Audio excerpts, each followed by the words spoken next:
Assalamualaikum warahmatullahi wabarakatuh. Balik lagi di channel Akbar CK.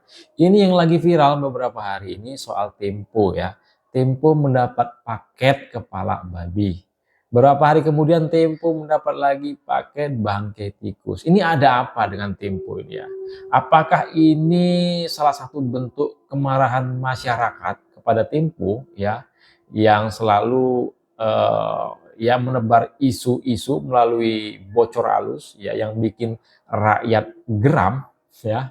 Nah, ini mendapat respon juga dari masyarakat tentunya. Nah, seperti apa sebetulnya respon masyarakat ini, dan juga kita akan membahas kenapa sampai Tempo ini mendapat perlakuan yang seperti ini. Tapi nanti itu di akhir video ya. Nah, tanpa berlama-lama langsung aja kita simak video tanggapan dari masyarakat dan tanggapan dari istana soal Tempo mendapat paket kepala babi dan bangkai tikus ini ya. Nah, langsung aja kita simak videonya berikut ini. Hah? Ada baby di gedung Tempo?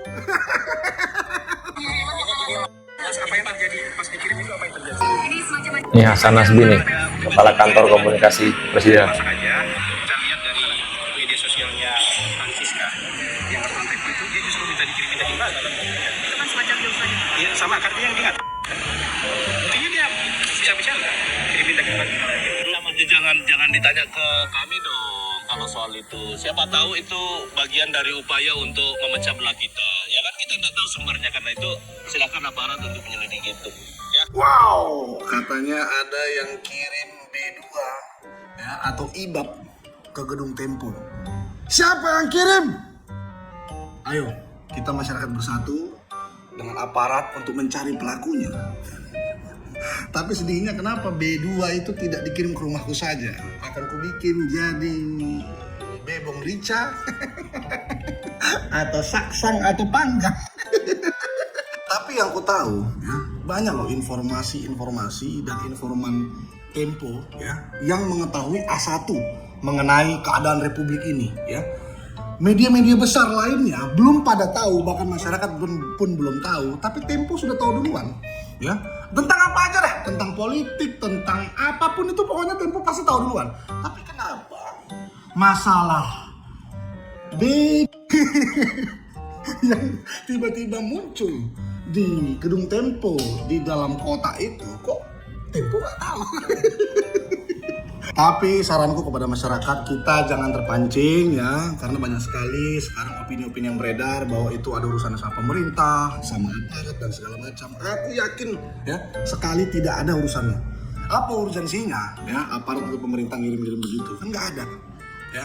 Jadi kita serahkan saja ke kepolisian. Katanya aku dengar orang Tempo sekarang sudah melaporkan ke polisi. Biarkan polisi bekerja. Kita lihat nanti hasilnya. Apakah memang ada yang ngirim atau ya tikus dan baby itu jalan sendiri? Ada gangguan-gangguan negara asing berkali-kali, ya kan? Kita tidak mau nyalahkan siapapun, tapi kita sering diganggu. Kita harus sekarang belajar dari sejarah. Kita harus belajar. Dan sekarang kita semua unsur harus berjiwa besar. Kita atasi perbedaan dengan musyawarah. Kita terima kritik dengan besar hati, tapi kita jangan mau diadu domba.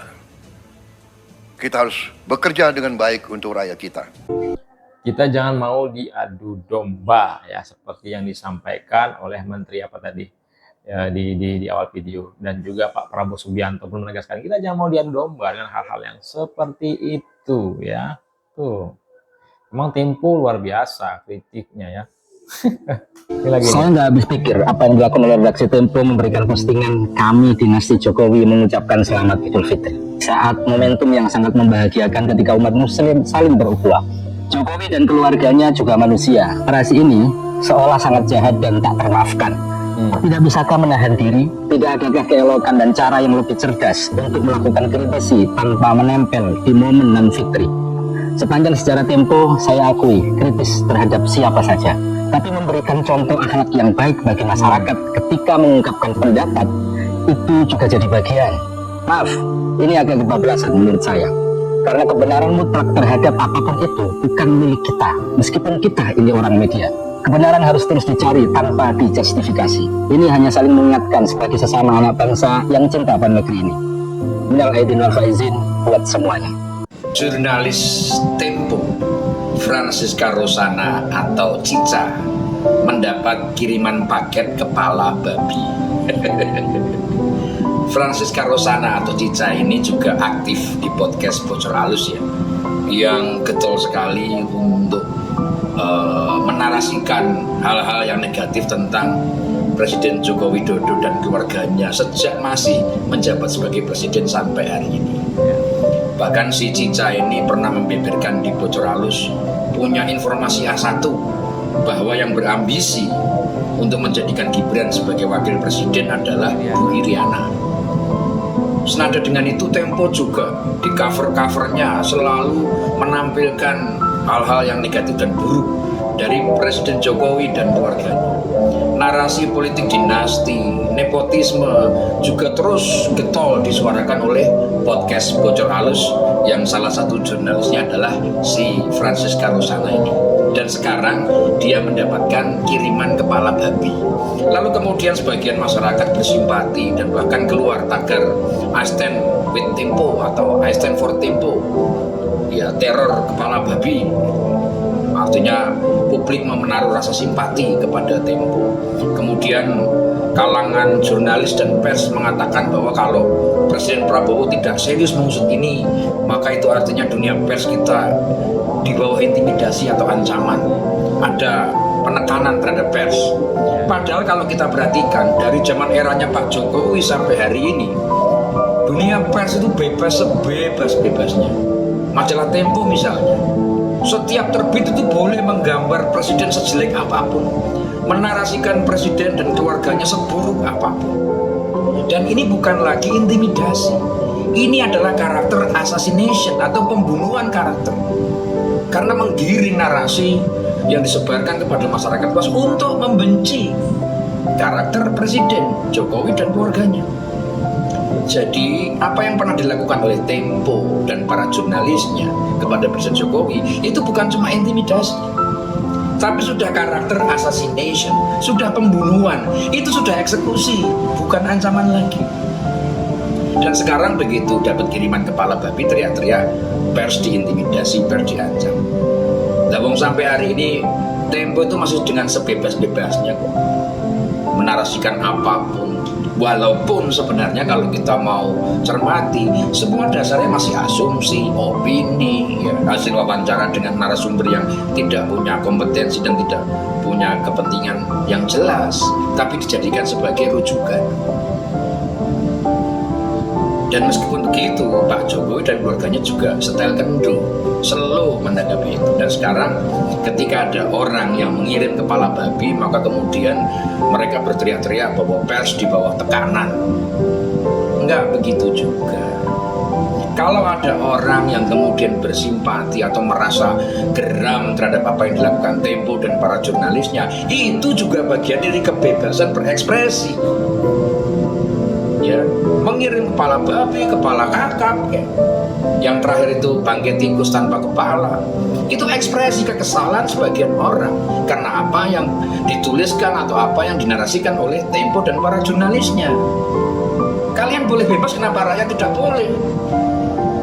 Ya, jurnalis boleh ngomong apa aja, kenapa rakyat tidak boleh? Selama ini kalian selalu di depan menyatakan diri sebagai pembela kebenaran, pembela rakyat. Nah, kalau ada sebagian rakyat mengekspresikan diri dengan menunjukkan kesalahannya dengan mengirim kepala babi, kenapa nggak boleh? Hargai juga dong. Itu kan bentuk ekspresi. Sedangkan yang dilakukan oleh para jurnalis Tempo dan Tempo sendiri sudah melakukan pembunuhan karakter terhadap Presiden Jokowi dan keluarganya. Kurang keji apa tuduhan yang kalian lemparkan kepada Presiden Jokowi dan keluarganya?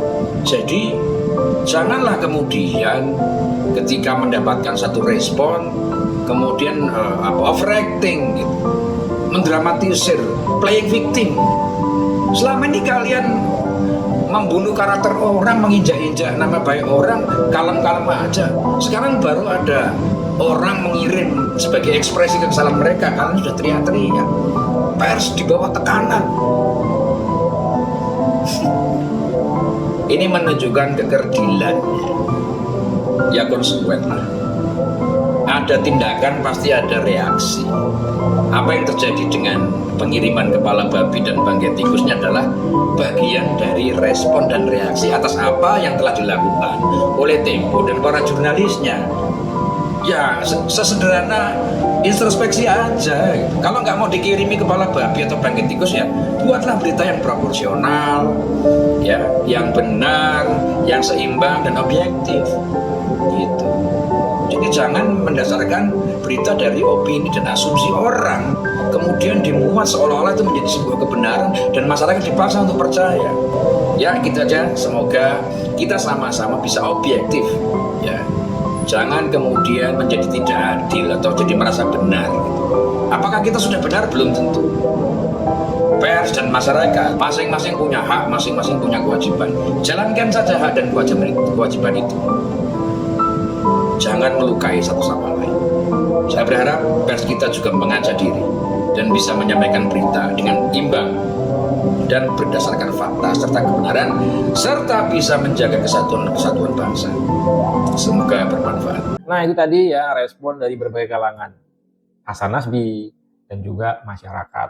Ya, tapi apapun itu kita jangan mau terprovokasi, jangan mau kita diadu domba dengan hal-hal semacam ini ya.